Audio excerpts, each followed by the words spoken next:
আপনাদের একটা মজার জিনিস দেখাবো এখন, দেখেন।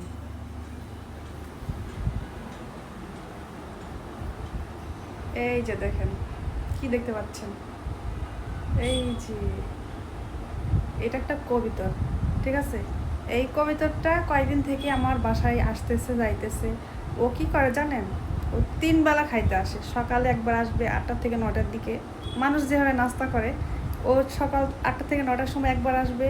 তারপর দুপুরে যে এই টাইমে আসবে, দুপুরে এই টাইমে এসে খালি ঘুরবে, পুরো বাসা খালি ঘুরবে ঘুরবে। খাবার না পাইলে রান্নাঘরে গিয়ে হাঁড়ি পাতে শুধু বাড়াবাড়ি শুরু করে দেবে, যেন আমি শুনতে পাই, শুনতে পেয়ে ওর যেন খাবার দিই ঠিক টাইমে। তারপরে হচ্ছে বিকাল টাইমে আবার আসবে। বিকাল টাইমে কি সন্ধ্যার একটু কাছাকাছি ওই টাইমে এসে মানে খাবার খেয়ে চলে যাবে। ওর বাসা কিন্তু আছে আলাদা জায়গায়, শুধু আমার এখানে এসে খেয়ে যাবে আর ডিম পাবে মানুষের বাসায় গিয়ে। এটা কি ঠিক বলেন? স্বার্থপর কবিতর না? খায় এক বাসায়, ডিম পাড়ে অন্য বাসায়, ঠিক মানুষের মতো।